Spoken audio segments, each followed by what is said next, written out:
그럼 500명에게 운영 지표를 제공하기 위해 필요한 역할이라는 제목으로 발표를 하도록 하겠습니다. 오늘은 귀중한 시간을 내주셔서 감사합니다. 이 세션에서는 데이터 활용 프로젝트에 필요한 역할에 대해 실제 프로젝트 사례를 들면서 소개하겠습니다. 데이터 활용 프로젝트를 성공시키기 위해서는 구체적인 분석 기법이나 분석 기반이라고 하는 토픽도 있지만 이 세션에서는 대당초 데이터 활용은 어떤 역할이 필요한지 역할을 정의하는 메리트를 설명해 드리겠습니다. 제 소개를 하겠습니다. 저는 라인 후쿠오카 주식회사의 하라야마라고 합니다. 부서는 개발센터 안에 데이터 랩이라는 조직에 소속되어 있습니다. 업무로는 라인 후쿠오카 내에서의 데이터 활용을 추진하기 위해 데이터 기반 정비나 데이터 분석을 실시하고 있습니다. 이것이 오늘 전해드리고 싶은 내용의 요약입니다. 데이터 활용 프로젝트를 하기 위해서는 9개의 역할이 필요하다. 그리고 역할에 따라 팀을 편성해서 스케일 문제 해결을 한다 하는 부분입니다. 최근에 데이터 활용 관련 세미나나 스터디나 그룹에서는 조직에 주목하는 게 트렌드입니다. 이 세션의 내용은 조직 생각하기 이전 단계에서 애당초 데이터 활용에는 어떤 역할이 필요한가를 설명합니다. 그래서 역할을 명확히 정의한다는 것이 프로젝트를 스케일시키는 과정에서 다양한 과제를 해결해 나갈 수 있음을 설명해 드리겠습니다. 어젠다는 이렇습니다. 먼저 제가 소속해 있는 라인 후쿠오카에 대해서 간단히 소개하겠습니다. 그 다음 제가 진행하고 있는 라인 후쿠오카 내 데이터 활용 프로젝트에 대해 설명하겠습니다. 이 프로젝트가 데이터 활용에 필요한 역할을 정의한 실천 사례가 되겠습니다. 그 다음은 본론에 해당하는 데이터 활용에 필요한 역할에 대해서 하나씩 설명합니다. 최대한 기술적인 요소는 피하고 무엇을 어떻게 하는 역할인지 설명에 중점을 두고자 합니다. 그리고 그 다음에 역할의 팀 편성을 하는 것이 역할이 어떤 기능을 하는 것인가 하는 부분에 대해서 설명드리겠습니다. 마지막으로 기존 역할 분담과 향후 계획에 대해서 언급하고 발표를 마무리합니다. 그럼 내용에 들어가겠습니다. 먼저 라인 후쿠오카에 대해서입니다. 라인 후쿠오카에는 라인 그룹의 일본 제2거점으로 서비스 운영 업무, 개발, 디자인 등 여기에 있는 다양한 업무를 하고 있습니다. 라인 주식회사와는 다른 법인입니다. 라인 후쿠오카의 업무 중에서도 인원 대비로 많은 부분을 차지하는 것이 서비스 운영 업무입니다. 라인 각 서비스의 고객 케어 업무, 모니터링, 심사, 로컬라이즈, 운영 서포트 등의 업무를 행하고 있습니다. 여러분이 평소에 사용하시는 라인 서비스의 대부분은 라인 후쿠오카에서 운영 업무를 하고 있는 것입니다. 다음 라인 후쿠오카에서의 데이터 활용 프로젝트에 대해 소개하겠습니다. 이 프로젝트가 시작되기 전에 서비스 운영 업무 KPI 관리에 과제가 있었습니다. 원래부터 데이터를 집약하는 데이터 기반이 없었기 때문에 각 운영 부서가 자체적인 방식으로 데이터를 수집해서 KPI 집계를 하고 있었습니다. 또한 각 운영 부서가 집계한 KPI 지표가 반드시 망라적이지는 않았습니다. 업무 볼륨이나 업무 품질은 보지만 생산성은 볼 수 없다. 그런 관점이 누락되어 있는 경우가 있었습니다. 여기다 데이터 활용 문화가 충분히 침투되어 있지 않았습니다. KPI 정의와 데이터 파악이 각 부서 담당자에게 의존해 있어 부서 내 멤버까지 KPI 의식이 침투되어 있지는 않았습니다. 이러한 상황을 타파하기 위해서 데이터 활용 프로젝트가 시작되었습니다. 프로젝트 이름은 BIM이라고 합니다. VIIM, BIM입니다. 프로젝트 시작은 2020년 2월인데요. 지금 2년 반 정도 지났죠. 이 프로젝트에서는 다양한 서비스 운영 지표를 가시화, 분석하고 KPI 매니지먼트를 지원하는 게 목적입니다. 이 특징은 부서 통합 프로젝트라는 것입니다. 운영 업무 데이터를 모아서 가시화하고 분석하기 위해서는 역할이 많이 필요합니다. 이걸 다 커버할 수 있는 하나의 부서가 없기 때문에 부서 통합 프로젝트 팀이 편성이 되었습니다. 이쪽이 빔 프로젝트에 참가하고 있는 부서입니다. 부서명은 라인 후쿠오카 특유의 명칭인데요. 간단히 설명하면 밸류 매니지먼트라는 팀은 라인 후쿠오카 내 업무 개선이나 경영 지원을 하는 비즈니스 애널리스트 팀입니다. IT 프로모션은 사내 IT 팀 인프라를 잘 알죠. 글로벌 오퍼레이션은 사내 IT 중에 거점을 아우르는 운영 업무의 시스템 기획이나 개발을 수행하는데요. 빔 프로젝트에 관련해서는 RPA에 대한 지견을 가지고 있습니다. 마지막으로 제가 소속되어 있는 데이터 분석 및 데이터 엔지니어를 하는 데이터랩이 있습니다. 이 빔 프로젝트에서 구체적인 아웃풋은 이 KPI의 대시보드가 됩니다. 이것이 이미지 그림인데요. 각 운영 업무에 대해서 업무량, 업무 품질, 생산성의 대시보드가 각각 있죠. 그래서 관점에 누락이 없도록 준비하고 있습니다. 다음은 빔 프로젝트의 규모감에 대해 설명하겠습니다. 이 프로젝트가 작은 스몰 스타트로 시작해서 조금씩 대상 업무나 대상 조직을 늘렸습니다. 처음에는 대시보드가 10개, 유저가 50명, 20명 정도죠. 이게 대시보드가 30배, 대시보드가 25배로 성장했습니다. 이게 주요 업무가 다 망라할 수 있게 되었습니다.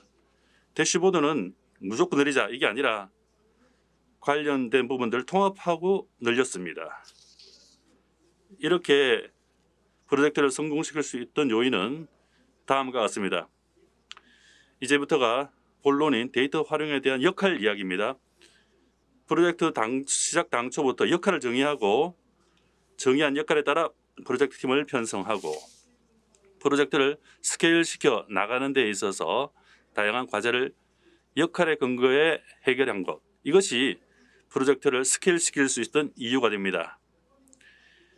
자세한 얘기는 나중에 드리겠지만 이 다음 슬라이드에 역할과 어사인의 담당이죠. 이미지 그림이 있습니다. 이 역할이 9개가 있습니다. 그 역할에 대해서 4개의 부서를 각 미션이나 스킬에 따라 어사인합니다. 두 번째 데이터 밸런스에 대해서 하나의 역할을 다 못할 경우는 여러 부서에서 담당합니다. 이제부터 데이터 활용에 필요한 9가지 역할에 대해서 순차적으로 설명해 드리겠습니다. 설명 가이드로 이 그림을 사용할게요. 데이터 활용 프로젝트를 할 때 애초에 데이터를 모으기 전에 해야 하는 공정, 데이터를 모은 다음에 해야 하는 공정이 있습니다. 프로젝트의 그 틀이 되는 부분이죠. 그럼 데이터를 모으기 전에 해야 되는데 프로젝트 셋업입니다. 그 후에는 데이터 수집, 가공, 가시화, 분석 등의 공정이 있습니다. 공정들도 설명을 해드리겠습니다. 이 이름 자체는 일반적이지 않을 수 있습니다. 그렇기 때문에 이름에 구애받지 말고 어떤 일을 하는지 역할에 주목해 주시기 바랍니다. 첫 번째는 데이터 스트래티지입니다.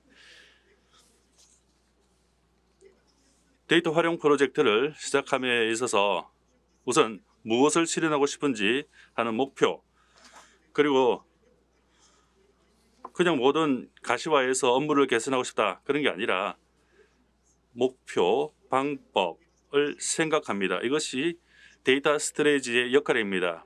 직종으로 말하면 데이터 스트레티지스트라는 사람이 여기에 해당합니다. 이 관리 방침을 정할 필요가 있습니다. 그것이 지금 말하는 데이터 가버넌스입니다. 데이터 가버넌스는 데이터를 모으고 나서 생각하면 되는 게 아닙니다. 원래 어떤 데이터를 취급할지 그 데이터를 리스크를 생각해서 관리 방침을 정해야 합니다. 이것은 프로젝트 내의 방침입니다. 사내에는 정보보안부서라든지 본부가 있죠. 이것은 데이터 전체 취급인데요. 이런 부서와 관련해서 데이터 가버넌스라는 역할은 이런 부서와 상의하면서 규칙을 정합니다. 그리고 정한 규칙을 프로젝트의 전체적인 가버넌스를 정합니다. 데이터 매니저가 여기에 해당하겠죠. 그 다음에는 데이터 스트래티지, 데이터 가버넌스가 정한 후에는 데이터 시스템 전체를 만듭니다. 전 시스템 전체를 설계해야 되는 거죠. 이걸 하는 사람이 데이터 아키텍처입니다. 데이터 스트래티지가 상정하고 있는 프로젝트의 규모, 성장, 속도, 그리고 데이터 가버넌스가 규정하고 있는 데이터의 관리 방침을 고려해서 실현 가능한 설계를 합니다. 하는 사람은 솔루션 아키텍트라고 불리는 사람이죠. 이것이 빔 프로젝트에서 채택한 아키텍처입니다. 각종 업무 시스템, 수동 관리되는 파일에서 데이터를 수집해서 2개 층의 데이터베이스로 관리합니다. 데이터 레이크 층이 있고 그 원 데이터가 들어가죠. 데이터 웨어하우스는 분석용으로 가공한 데이터가 들어갑니다.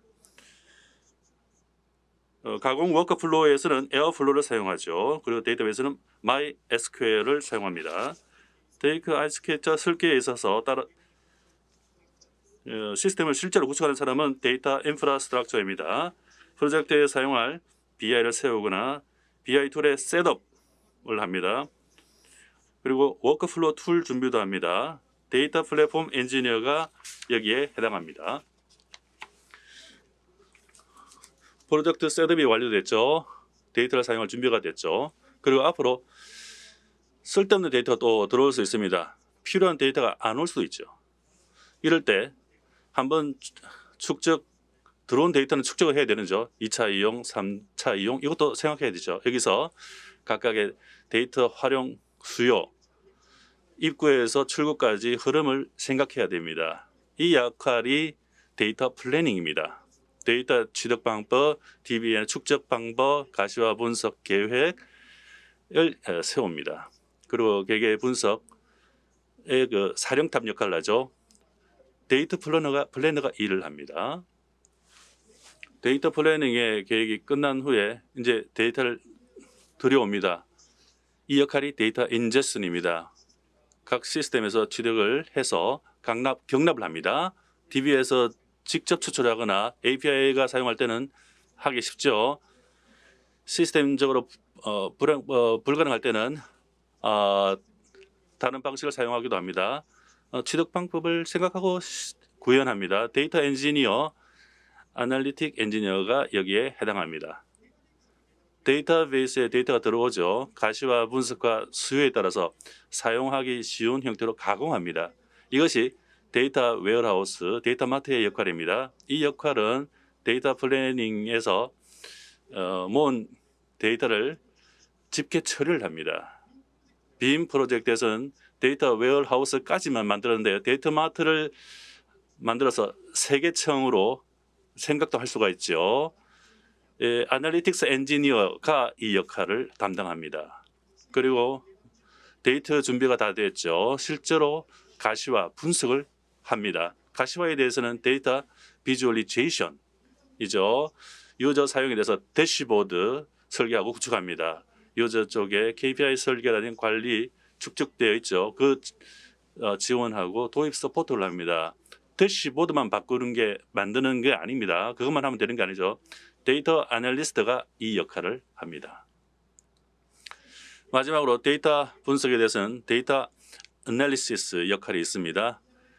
데이터 비주얼리제이션 이게 가시화하는 거였죠. 이 데이터 애널리시스는 애드호크 데이터 분석이라든지 개별적인 디시전 결정을 지원합니다. 업무라든지 비즈니스 지식이 필요하다. 이런 부분들은 데이터 애널리스트가 필요합니다. 그리고 기계학습이라든지 이런 부분들은 데이터 사이언티스트가 합니다. 여기까지 설명한 9가지 설명에 대해서 간단하게 역할에 대해서 간단하게 설명해 드리겠습니다. 여기까지 설명한 9개 역할에 대해서 간단하게 정리하면 프로젝트 틀의 역할에서 데이터 스트래티지, 데이터 거버넌스, 데이터 아키텍처, 데이터 인스트럭처를 정의했습니다. 이러한 역할은 실제 데이터를 취득하기 전에 필요합니다. 특히 데이터 스토리지와 데이터 거버넌스에 대해서는 명확하게 역할의 존재 의의를 의식해야 합니다. 데이터 스트래티지가 없으면 프로젝트의 스코프를 잃어버립니다. 그리고 데이터 거버넌스의 역할을 잃어버리면 원래 하면 안 되는 데이터도 사용하고 나중에 큰 문제가 될 수 있습니다. 데이터 플래닝은 데이터 인젝션, 데이터 웨어하우스, 데이터 마트, 데이터 비주얼라이제이션, 데이터 아나리시스를 정했습니다. 여기서 데이터 플래닝의 역할을 잊어버리기 쉽사입니다만 중요합니다. 데이터 개발에 축적된 데이터를 자산으로 활용하기 위해서는 데이터 플래닝이 현재와 미래의 활용 니즈를 염두에 두고 개개 데이터 이용 계획을 세울 필요가 있습니다. 여기까지로 데이터 활용에 필요한 역할을 하나하나 순서대로 말씀드렸습니다. 여기서부터는 역할을 정리하고 어떤 식으로 팀 편성을 하고 프로젝트 스케일상의 과제를 어떻게 해결해 나왔는지에 대해서 말씀드립니다. 처음으로 팀에 대해서 말씀입니다. 프로젝트 시작했을 때 처음에 직면하는 문제입니다. 데이터 활용에 필요한 것을 원스톱으로 알고 있는 부서가 존재하면 그 부서가 단독으로 프로젝트를 수행하면 좋지만 그런 부서가 없을 경우에는 사내 여러 부서가 협력을 해야 합니다. 그때 어느 부서가 뭘 담당하면 좋을까 그런 과제가 발생합니다. 그러한 과제 해결에 아까 정의한 역할이 도움이 됩니다. 사내 부서를 다 바라보고 필요한 역할을 담당할 수 있을 만한 부서를 찾고 매핑을 하고 그리고 팀 편성을 할 수 있습니다. 처음에 보여드렸던 실제 프로젝트 분담 역할입니다. 양이 많기 때문에 대략 설명을 드리자면 첫 번째 데이터 스토리스는 경영 지원의 미션, 데이터 분석의 스킬을 가지고 있는 밸류 매니지먼트가 담당합니다. 두 번째 데이터 거버넌스는 밸류 매니지먼트, 데이터 랩스가 분담합니다. 그리고 데이터 거버넌스에 대해서는 사내 룰 이해만이 아니라 데이터 관련된 기술의 이해도 필요하기 때문에 데이터 랩도 담당하게 됩니다. 세 번째 데이터 아키텍처는 데이터 엔지니어링의 직연이 있는 데이터 랩가 담당하지만 네 번째 데이터 인프라스트럭처는 사내 인프라에 정통한 IT 프로모션이 하게 되었습니다. 다섯 번째 데이터 플래닝에 대해서는 밸류 매니지먼트와 데이터 랩가 함께합니다. 밸류 매니지먼트가 각 운영 부서의 데이터 활용 니즈부터 분석 계획을 세우고 그것을 실현하기 위한 데이터 가공, 축적 방법을 데이터 랩가 생각합니다. 여섯 번째 데이터 인제스션은 IT 프로모션과 글로벌 오퍼레이션이 담당하는데 DB로부터의 데이터 취득, API 경유의 취득은 IT 프로모션이, RPA가 필요할 경우에는 글로벌 오퍼레이션이 담당합니다. 일곱 번째 데이터 웨어하우스, 데이터 마트는 데이터 모델링의 직연이 있는 데이터 랩가 담당합니다. 여덟 번째의 데이터 비주얼라이제이션 그리고 아홉 번째 데이터 아날리시스는 밸류 매니지먼트가 담당하지만 데이터 아날리시스 중에 통계적인 수법 방법이 필요할 기계 학습적인 방법이 필요할 경우에 데이터 랩도 담당합니다. 이렇게 사전에 필요한 역할을 정의하고 사례를 보고 그 역할을 담당할 수 있을 만한 부서를 찾음으로써 프로젝트 팀을 편성할 수가 있습니다. 다음은 데이터 수집 시의 과제를 봅니다. 데이터 수집을 할 때는 필요한 데이터를 필요한 만큼 수집하는 것이 중요합니다. 데이터는 리스크이기도 하기 때문에 불필요한 데이터는 모이지 않는 것이 원칙입니다. 특히 개인정보가 있을 경우에는 개인정보에 해당하는지 아니면 해당한다면 어느 정도의 리스크인지 판단해야 합니다. 또 데이터를 수집할 때는 취득원의 시스템 담당자뿐만 아니라 비즈니스 재치를 할 수 있는 데이터 오너의 허가도 필요합니다. 이렇게 데이터를 수집하는 것만 하더라도 여러 가지 고려를 해야 할 필요가 있습니다.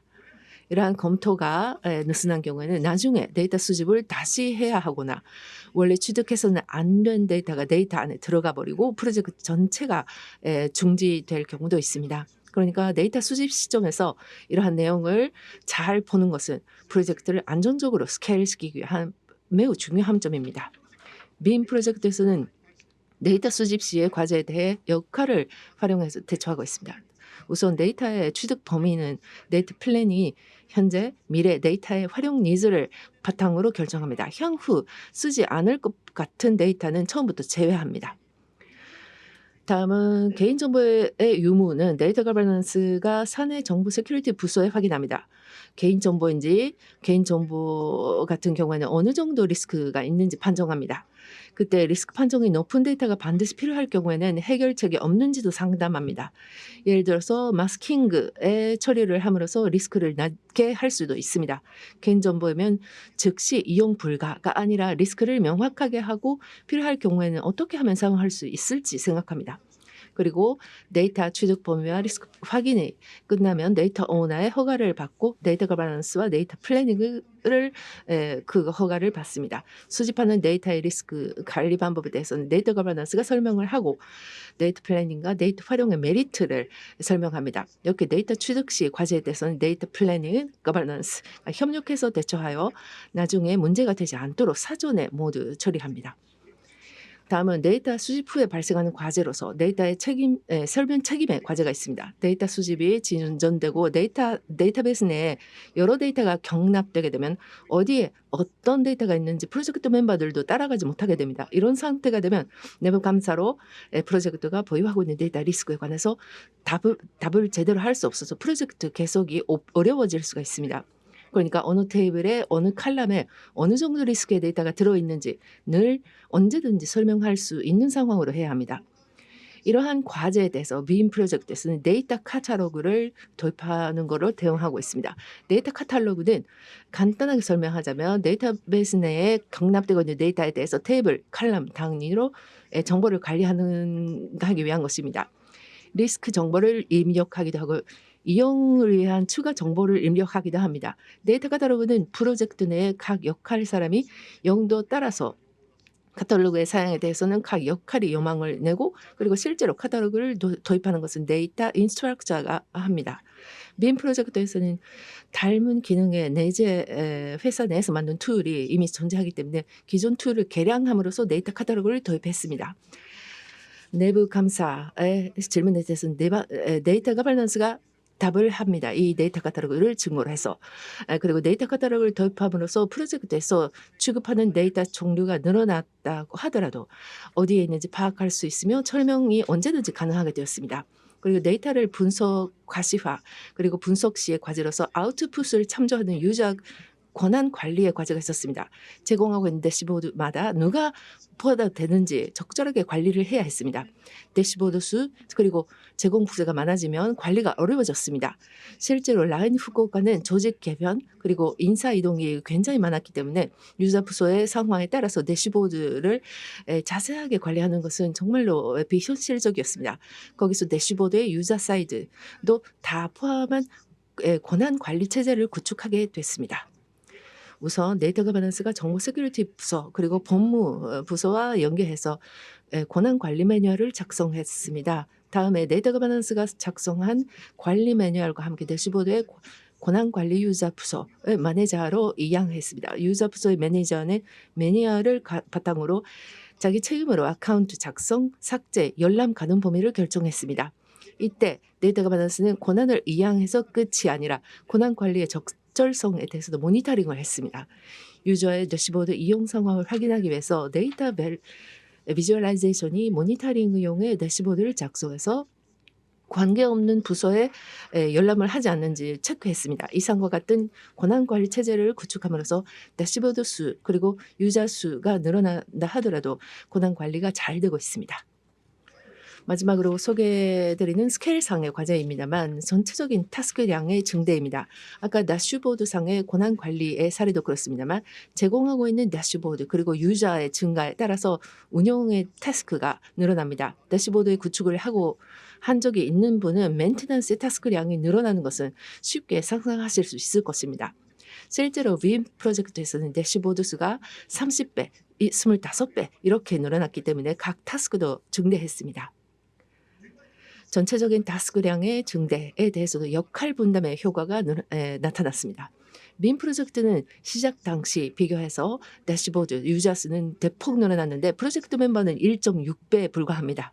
이것은 역할이 명확하기 때문에 멤버들의 각 업무의 성숙도가 올라가기 쉽고 그리고 인재를 회사 내외에서 모이기 쉽게 되어 있기 때문입니다. 역할이 명확하면 어떤 스킬과 경험이 있으면 프로젝트에 피팅할 수 있는지 명확하기 때문에 신규 구인을 하거나 그럴 때 미스매칭이 일어나는 가능성을 줄일 수가 있습니다. 여기까지 과제 해결에 어떤 역할이 어떻게 기능할지에 대해서 설명했습니다. 스케일상의 과제는 데이터 활용의 여러 가지 스텝에서 발생합니다.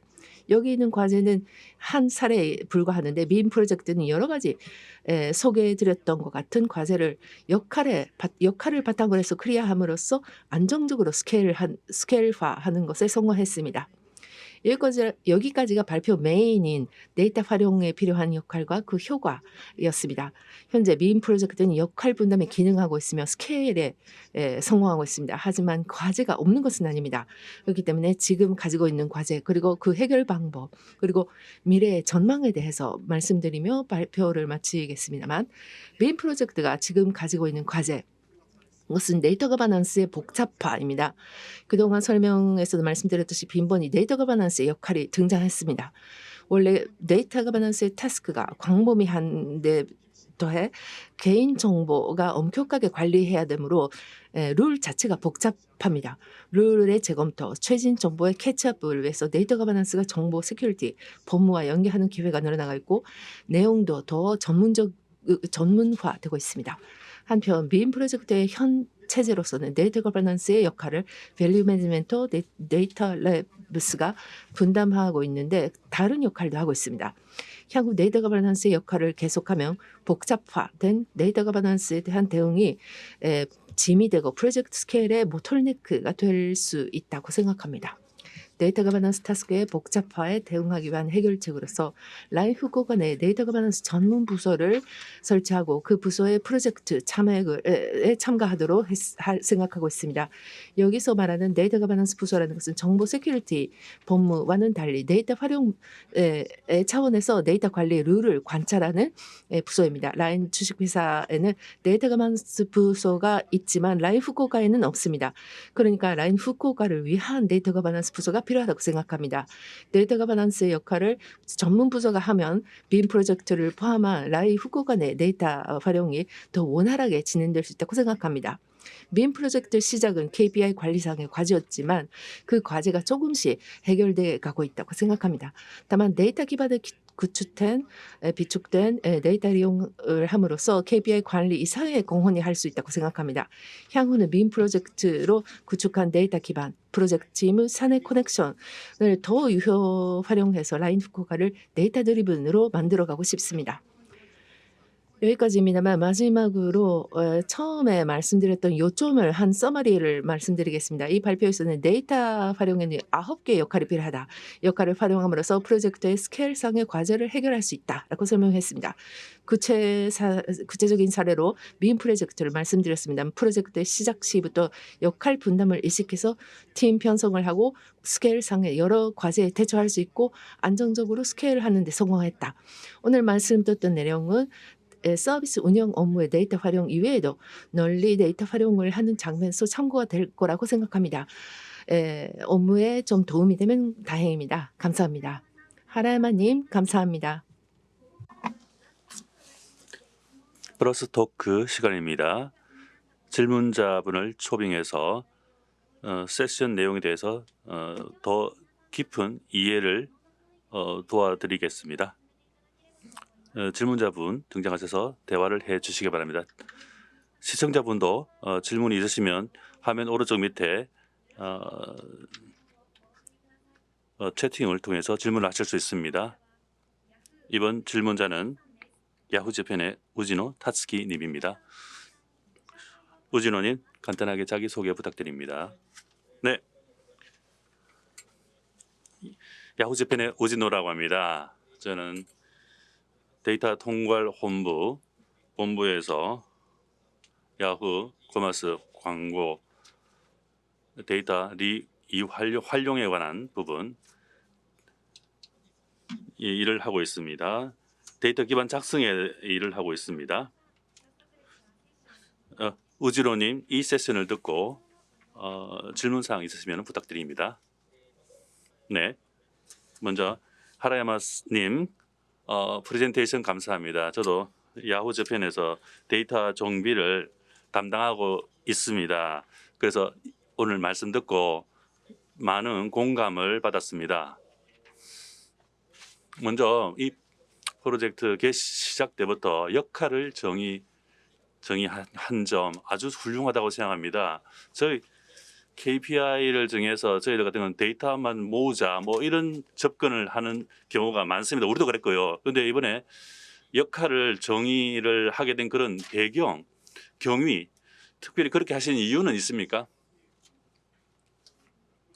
네, 그러니까 프로젝트였는데 저희 이 프로젝트 자체가 처음부터 역할을 정의하지 않으면 잘 안 된다라고 생각했습니다. 저는 라인 후쿠오카라는 회사에 있을 때 데이터 분석이 전문이었고요. 데이터 랩스라는 그런 조직이 있고요. 근데 모든 데이터 활용에 필요한 요소를 다 갖추고 있지는 않았습니다. 그래서 KPI 관리라든지 이런 걸 잘 하려면은 다른 부서들 협력이 꼭 필요하다 하는 부분이 있었습니다. 그렇기 때문에 이 협력을 얻으려면은 역할 정의를 해야 됐고 이 역할을 부탁합니다라고 해서 설명을 해야 하지 않으면 프로젝트 팀을 만들 수가 없었죠. 그렇기 때문에 먼저 역할 정의를 먼저 해야 되는 게 중요하다라고 생각했죠. 또 하나 이유는 KPI 관리라는 게 뭐 해보 하다가 도중에 그만두는 경우가 있어요. 그런데 그런 게 좀 어렵지 않습니까? 그거 하면은 꼭 성공해야 되는 거죠. 근데 이 역할을 정의하고 또 프로젝트 스케일이 커지면서 이럴 때는 이 역할이 더 중요해진다 뭐 이런 거 이런 계획성 계획을 세우지 않으면 중간에 리소스가 부족해지죠. 그러면 해야 되는 역할 이런 일이 나중으로 가버리죠. 그렇기 때문에 중간에 좌절하고 맙니다. 그렇기 때문에 처음부터 역할을 정의하는 건 이게 중요하다고 생각했습니다. 네, 감사합니다. 이번에 이렇게 말씀하시는 4개 조직 크게 그러니까 통합적인 그런 소식 9개의 그런 역할을 다 하셨는데 거기에 대해서 조정하거나 커뮤니케이션 그러니까 이 조직 저 조직 다 합쳐가지고 하시는 일이 굉장히 힘들었겠는데요. 어떤 게 힘들었습니까? 그런데 그게 처음에는 서로 역할, 위치, 입장 이런 게 미션도 따로 있지 않습니까? 그렇기 때문에 스스로 다 상호 이해가 잘 안 됐습니다. 그게 그런 게 있었습니다. 커뮤니케이션 잘 안 되는 거. 근데 처음부터 일주일에 한 번씩 미팅하자. 뭐 그거 정해가지고 여러 번 했습니다. 몇십 번, 몇백 번, 100번 이상 했습니다. 그렇기 때문에 자주 커뮤니케이션을 한다. 그러다 상호 이해를 점점 하게 되면서 지금은 거의 팀이 4개 팀 조직은 4개인데요. 빔 프로젝트에서 다 일체감을 느끼면서 하고 있습니다. 그죠? 그 9개 역할에서 동그라미를 딱딱딱 붙여가지고 그래서 그렇게 서로 위화감 없이 역할 분담이 됐다. 네, 그 갖고 있는 스킬이 다 명확하기 때문에 이건 내가 할 수 있다, 다 할 수 있다 이런 식으로 나왔기 때문에 역할 정리를 잘해야 된다고 생각합니다. 빔이라는 그 KPI 프로젝트라는 것이 굉장히 중요한 그 프로젝트라고 생각되는데요. 이 프로젝트를 실현할 때 코미트, 컨센서스, 서로 합의, 경영청의 합의, 경영청의 동의는 어떻게 받았죠? 저는 데이터랩에 있었는데요. 경영기획 쪽에 부서가 있었습니다. 그런 경영청에 있는 조직이 있었습니다. 그렇기 때문에 프로젝트 시작할 때부터 경영층에 이렇게 합니다. 이런 일을 할게요. 이렇게 다 얘기했죠. 그렇기 때문에 정기적으로 이렇게 성과가 나올 때마다 보고도 올리고 그런 얘기도 다 들었기 때문에 그런 경영청에다가 이렇게 다 모아서 프레젠테이션 특별히 하는 게 아니라 계속 자잘한 거에 다 했죠. 그리고 KPI 관련한 것은 커스터머 케어라든지 고객 관리 심사 이런 부서의 매니저의 협력이 또 필요하죠. 대시보드 만들기 전부터 이런 거 할게요. 이런 게 필요하죠. 이런 식으로 다 설명을 다 해드렸죠. 그렇기 때문에 내용에 대한 이해, 동의도 다 받고 프로젝트를 해 나갔습니다. 그렇기 때문에 이것이 경영청의 동의를 잘 받아 인상이 좋았다라고 생각합니다. 그래서 합의를 잘 진행되었다라고 생각합니다. 9개 역할에 있어서 중복적인 거. 그래서 이제 2개 팀에다가 동그라미가 들어가 있지 않습니까? 그럼 같은 역할을 하고 있는 건데요. 그러면 그 역할에서 어디가 그 오너십이냐, 또 책임은 또 어떤 역할에 대해서 2개 팀이 할 때 그런 책임감과 그런 부분, 주도권, 데이터 가버넌스 같은 경우는요. 데이터랩하고 다른 부서하고 둘이가 하고 있는데요. 조정력을 하는 것은 밸류 매니지먼트 쪽이고요.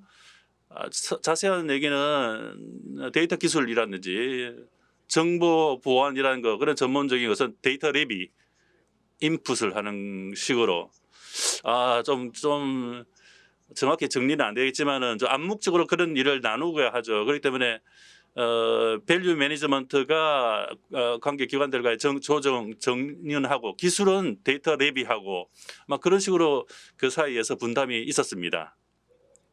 그러니까 누가 오너십을 가지고 또 누가 서포트하고 그런 역할이 있었는데 큰 역할 속에는 이쪽 부분은 우리가 하고 이쪽 부분은 저쪽이 하고 하는 그런 역할이 아닌데 역할 속에 또 작은 역할들이 있지 않습니까? 그런 부분들은 또 분담을 하죠. 유저가 더 많이 이용하는 대시보드, 그다음에 유저가 300명 이렇게 굉장히 많이 사용하고 있는데요. 아까 말씀하신 중에도 그 매니저가 대시보드 권한, 열람 권한이었죠. 그걸 더 많이 데이터를 사용할 때 데이터 민주화라든지 가버넌스라든지 그 양립을 해 나가야 한다고 생각되는데요. 구체적으로 그 속에 어떤 아이디어 같은 거 있습니까? 역시 그냥 또 중복되는 얘기인데요. 그러니까 대시보드 권한 매니저한테 주는 거, 너무 많은 사람들이 갖는 것도 좀 문제가 있죠. 대시보드 유저수가 많이 늘어나면은 리소스가 부족하다, 일이 달린다, 이런 것도 있는데요. 권한을 하는 권한은 이런 것은 봐야 되냐, 볼 필요가 없느냐, 이런 부분들은 비즈니스 결정이 필요합니다. 너는 꼭 봐야 된다, 너는 안 봐도 된다. 근데 현장의 매니저가 알 수가 있는 거죠. 그래서 너무 많은 부분에서 빔 프로젝트에 대해서 책임감을 갖는 것이 아니라 각 매니저가, 현장에서 매니저가 이렇게 나누어 주는 것, 이런 부분들을 생각했습니다. 그렇기 때문에 적은 인원수로 이렇게 스케일러블한 프로젝트가 성공될 수 있었다, 그 말씀이시죠? 네, 맞습니다. 데이터 가버넌스라는 게 굉장히 복잡한 일인데 전담 팀을 만든다, 그런 말씀을 하셨지 않습니까? 일반적으로 데이터 가버넌스 전담 팀을 하게 되면 이게 굉장히 자기 보호적인 그런 게 되지 않습니까? 그런 부분에 대해서 폐해가 있을 수도 있다고 생각하는데, 데이터 데이터 가버넌스 가버넌스 데이터 가버넌스 부서는 아직 생기지 않고 지금부터 앞으로 할 생각입니다. 그러니까 앞으로 이야기인데요. 그 말씀하신 대로 역시 그 자기가 뭐 오펜스에 되면 뭐 자기가 지키는 입장이 되면 뭐 새로운 조직을 만들어내고 싶을 때 그걸 활용을 하는 그런 관점에서 어떻게 안전하게 활용할 수 있는지 그 적극적으로 해야 하는 그런 관점 필요합니다. 그런데 라인 후쿠오카에는 없는데 라인 주식회사에는 그런 거버넌스 부서가 있기 때문에 거기서는 역시 적극적인 네, 부서입니다. 그러니까 활용하기 위해서는 어떻게 하면 될까? 뭐 그런 차원에서 운영을 하고 있는 부서이기 때문에 그러니까 자기가 뭔가를 지키는 그런 디펜시브한 그런 역할이 아니라 그 오펜시브한 그런 입장으로 진행을 할 수가 있다고 생각합니다. 데이터 링크부터 데이터 마프를 만들어 나가는데 데이터 인젝션 데이터 랩 팀이 아니라 IT 프로모션 글로벌 오퍼레이션 팀과 같은 담당하고 있는 것 같은데요. 데이터 랩 팀이 아니라 다른 부서가 하는데 데이터 포마트의 차이라든지 데이터 정밀도와 같은 그러한 어떤 문제가 발생하지 않았습니까? 예, 그거는 그 역할 분담, 역할로서는 분리되어 있기 때문에 로 데이터의 사용에 관해서는 한 번은 물론 데이터 글로벌 오퍼레이션 IT 프로모션한테 문의를 해야 하는데 원래 데이터를 그에 넣을 때 그 가공하지 않고 뭐 다 로 데이터를 다 넣어달라 뭐 이런 식으로 가공하기 전에 데이터를 달라고 하고 있기 때문에 그래서 인젝션을 그런 식으로 하고 있기 때문에 데이터 내용에 대한 자세한 것은 데이터랩이 다 확인을 한다는 것입니다. 글로벌 오퍼레이션에 부탁하고 있는 것은 데이터의 하나하나의 의미를 생각하지 않고 업무 시스템부터 데이터 레이크스에 안정적으로 데이터를 섭취할 수 있는 파이프라인 같은 플로우를 만들어 달라. 그것이 인젝션의 역할. 그러니까 데이터의 역할에 의해에 대해서는 데이터 랩이 가지고 만약 궁금한 것이 있으면 데이터 담당자라든지 연결을 해서 카테고리의 의미를 달라고 뭐 이런 식으로 주고받게 하면 됩니다. 그러면 데이터의 지식이라든지 도메인 지식이 최종적으로는 데이터 랩 사람들이 이해를 하고 나은 데이터 구조에 변화시켜 나간다는 것입니까? 데이터 모델링에 관해서 보충 설명하면 최종적으로 데이터 자체에 사용하고 유저의 용도, 니즈도 물론 있기 때문에 그거는 데이터 플래닝의 역할 안에서 데이터 라보, 데이터 매니지먼트가 함께 포함되어 있기 때문에 어떻게 데이터 모델링을 해 나가는 것인가입니다만 그때는 밸류 데이터 밸류 도 들어가고 뭐 이런 식으로 하면 되겠다라는 것을 모델링 방법을 좀 디스커션을 하면서 ETL 처리를 하게 됩니다.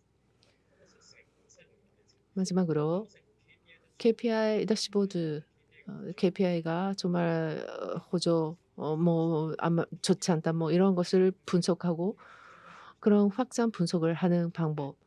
이것은 그것이 지금 트렌드 앞으로도 늘어날 것 같은데요. 미래의 미래의 전망, 중장기적인 미래의 야망 같은 거 어떻게 생각하십니까?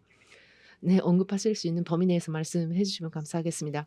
네, 그거는 아직 KPI는 가시화할 수 있다는 거. 그리고 분석에 관해서도 대시보드를 만들면 모니터링 해야 할 사양을 내는 것만 아니라 분석적인 눈을 가지고 볼륨이 있고 그리고 그 내역이 알 수 있도록 다른 대시보드를 만들고 뭐 이런 식으로 분석 의도를 가지고 대시보드를 만들고 있습니다. 그러니까 분석적인 것을 할 수 있게 만들었습니다.